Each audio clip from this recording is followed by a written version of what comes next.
Welcome to another episode of Golden Nuggets, Tips and Tales powered by Property Finder, the leading property platform and #1 property app in the region, driving more leads and transactions than any other platform. This is where super agents and smart home seekers meet even smarter tech, because behind every great listing and every hot lead is technology that works harder so you don't have to.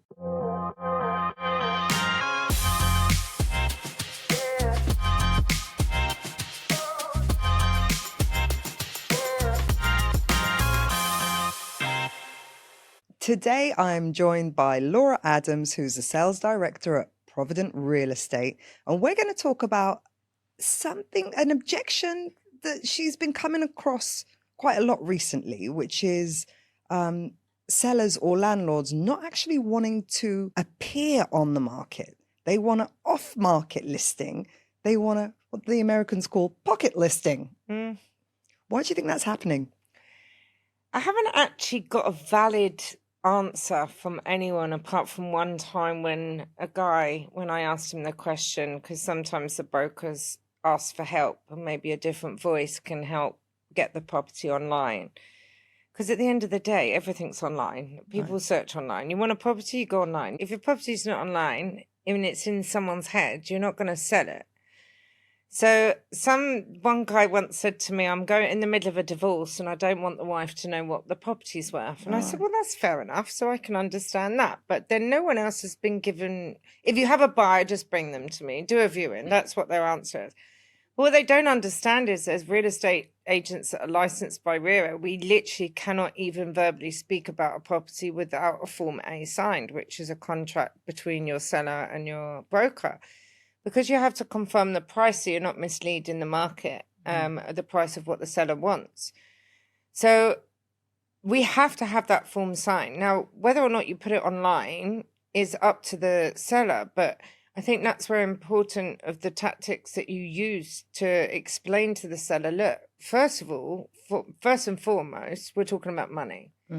It costs me now at least 7,000 to 8,000 dirham to put a listing online, if it's a prime location, and to premium it, photograph it, all the admin that goes on behind it. And then obviously we invest heavily into our own website and everywhere else. So all in all, you're looking at between 5,000 and 7,000 for each listing. So Mr. Seller, I'm willing to do that on your investment, which has made your appreciation before I've made any money. And at the risk of not making any money. The risk of not making anything. And then the second thing mainly is that if you use Data Finder, you can look at the analytics and you can see if a property is over demand and low supply. So you can see how many searches and how many leads per building or per community. So if you have half the amount of listings for the people searching, Mr. Seller, how motivated are you to actually sell? Because you're not letting me put the property in the place where people are looking. Yeah, you're not letting me flex my muscles. So what am I meant to do in this situation? So really, if you've shown them the facts and the figures and they still don't want to put it online, yeah, of course, keep it as an off-market listing. You never know. But by posting it in WhatsApp groups, you'll be lucky. 1 out of 1,000 you'll actually sell. But I think it's more important to work on your tactics of getting them online and getting them out there. And sending WhatsApp photos and a little brief about a property, yeah, okay, if it's an off-prem resale, that's no problem. I mean, there's not much else you can do with it. But how are you not presenting a property? Because all these platforms are designed to present a property in its best light. Have that lovely thumbnail picture, which is your gauging USP to pick up the listing. Have the USP, vacant information. It will save your time and the seller's time, and it will bring in wasted buyers, wasted viewings, because you're not having the time to express everything that's involved in it. Yeah, you could say that people don't read descriptions. Well, if they don't, that's your job to tell them about it. But still, the market is online. We do everything online. We live in Dubai. I haven't been to a supermarket for about 2 months. I'm an Amazon queen. My next door neighbor must think I have shares, honestly. But the point is that we don't have time in our lives anymore to go out maybe to open houses, maybe to walk into an estate agent's, which we don't really have in Dubai. We Yeah. don't have a shop. Yeah, it's about capturing people in the correct environment. So I've always thought, like, I mean, I think it's a great effort by a lot of real estate agents to put themselves out there on social media and Instagram and TikTok. But when I'm on those apps, I don't want to learn about property. I'm not shopping for I'm property. not shopping for property. When I'm in the frame of mind of, okay, let's start doing some research. And you've got to bear in mind, a lot of people actually start the shortlisting process or the search process 3 to 4 months before they even start contacting real estate agents, right? So I'm going to browse on Property Finder. I'm going to start doing my research on Property Finder. And that's when I'm in the frame of mind to look for real estate. I'm not looking for it when I'm on TikTok or Instagram. So you've got to be where the buyers are at or the tenants are at. A speculation that you could have would be the old times, before it was regulated, before Trikisi permits. I mean, we all hated it at the beginning. Explain what a Trikisi permit is, Okay, so for those that may not know. I can't remember the year. It was a few years ago. As time goes on, years turn into weeks, turn into years. The land department brought in a permit system where we have to register each property on Trikisi platform, which And is the part purpose. of the yes. Which you have to show that you have the approval to sell, you have the client's documents, and you have the price fixed. So to kind of cull fake listings, Correct. essentially. Yeah, false advertising of properties and misrepresentation mainly. Because obviously one of the largest GDPs of this country is real estate. And that's one thing that they will never have tarnished. And that's one thing that they've successfully kept going throughout all of the troubles that globally has happened. But yeah, one of the ways that they did it was through advertising permits, and you even have to put QR codes on your posts on Instagram and everything now. And you can't do that without a contract from a seller. So what's happened is that has actually brought down the amount of listings, because whereas before one seller would, I don't know why, would go to 10 brokers and give them their property thinking that they would have more chance to sell. But what they're doing is that they're overexposing their property. So 10 those brokers are probably speaking to same 3 buyers. So now what does the buyer think? You're desperate. Or you there's something wrong with it. Yeah. Basically. And the seller's probably thinking, oh, I've got so much interest because all these 10 agents. I'll put my price up. Yeah. But really the buyer's going to offer you lower because they're going to offer lower for something that's in high supply. But also the seller thinks that there's interest coming from all the agents when actually it's only the same 3 buyers. It's the same person outbidding himself. Yeah, yeah. But since the permits have come in, you're only allowed to list with 3 agencies, which is much better. So it's slimmed down the stock. So even if you're looking in a building, I mean, one time I looked at 52, 42, and there was more 2 bedrooms advertised than there were built.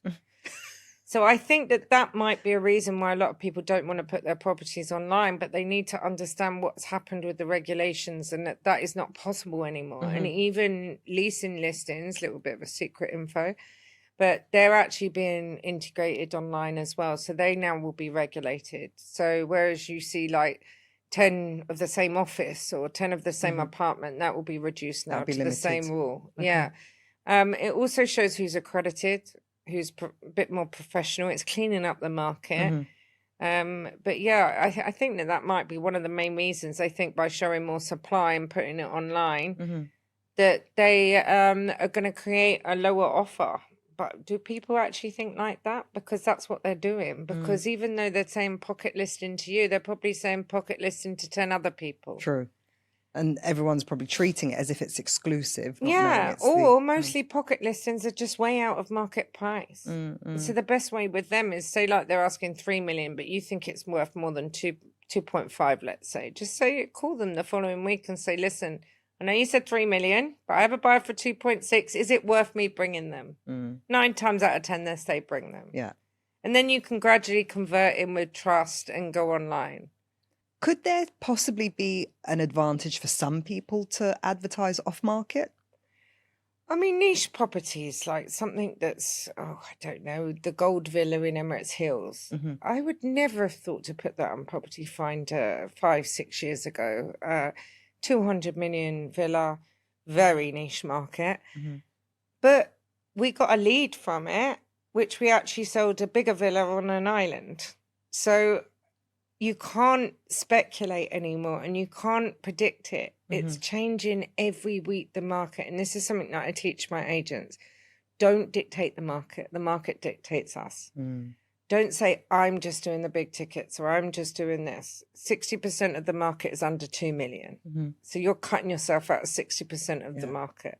If you want to be a luxe agent. Oh, luxe. Yeah, I only want to sell the palm. Good luck. And speaking of your agents, they're probably coming at you every other day. I want this premium. I want this premium. How do you decide what's premium and what's not? It's quite simple. I mean, for example, property management. So under property management, which is the staple of any business, that's your passive income. That's your bread and butter. Then you've got your profit on top. It depends how big you are. If you're a smaller agency, it works perfectly.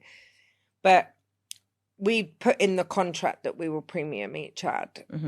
Premiums are not cheap, but their algorithm pushes them to the top. And as long as you've got your quality score and everything else, then you're most likely to be on the first page. So premium is, I generally don't say no. If it's an exclusive listing, it's 100% because that seller has entrusted me exclusively to sell their property. So I'm going to invest, okay? If I search a unit and there's only one other 2-bedroom in that building, I'm not going to premium it. But if there is 3-4 pages, yes, of course I am. So it depends on the competition in that. Yeah, or if I'm one of 3, then I will. You know, it depends. Also, which is in demand. If it's an oversupplied building and under search, I'm not going to bother. Excellent advice. Okay. Well, good to know your strategy. And lastly, if you did have to list a property off market, or it's not actually listing property, but they signed the Form A, and they just want it to be discreetly marketed because, I don't know, maybe they don't want their family pictures in. Yes. Because that's another one, discretion, privacy. Keeping up with the Joneses. Keeping up with the Joneses. They don't want the neighbours to see. So that could happen. It's a valid reason. What would your strategy be for? Well, the market is very niche. That never happens. I mean, you can sign NDAs, you can sign whatever. It's never going to be kept off market. Some buyers actually request stock that's not on market. They want that something that no one else can get. Okay, I get that. But the sellers, we generally do a nice glamorous brochure. We show it to our network. Luckily, we've been going for more than 18 years. So we have a great network. We have a great CRM that we built based off Beatrix with a huge lead pool. So we can start targeting. I mean, even listings that we're putting online, while they're being processed to go online, we're already going through our lead pool to see if we've got any buyers we can line up for viewing. Any matches, yeah. Exactly. There are other avenues. Maybe I run, as long as I've got the paperwork in place, I run a Google ad. Maybe the target market is Monaco. Maybe I just target Monaco for that unit and just see what it goes. But people usually come to the same place to look, and it's a comparable market. So if you're not on Property Finder, you're probably invisible. Yeah, you're not going to sell. But also, if you're a broker, if you're a broker, anyone I talk to nowadays, what do you do while they're on the phone? You're Googling them, right? Yeah. If you Google my name, the first thing that comes up is Provident Property Finder, my website, my profile, and then Property Finder. That's because you're not spending much time on your personal SEO, Laura. And that means that I am visible. Yeah, okay, I've been in the market 18 years, but let's say you started a month ago. Yeah. You have no presence on Google. You have nothing in Dubai. People want to know that you know what you talk about, okay? I've got blogs, I've got my own websites and everything. But if you are new to the market, you can Google and at least then your name comes up on a reputable site showing that you have listings. Yeah. If you don't have listings, you don't have anything. Listing is king. Yeah. You hold the cards, you hold the keys. No, but then a lot of people are now saying, oh, I want to be a buyer's agent. Good luck. Because generally buyers come to a buyer's agent because they can't find what they want on the market because it doesn't exist in their price range. There you have it. That's what I find with buyers. I'm a listing agent. I think you can Clearly, tell. Yeah. All right. Thank you very much for that, Laura. I hope you enjoyed that episode. Catch all the rest of Laura's episodes. And while you're at it, just binge the whole season.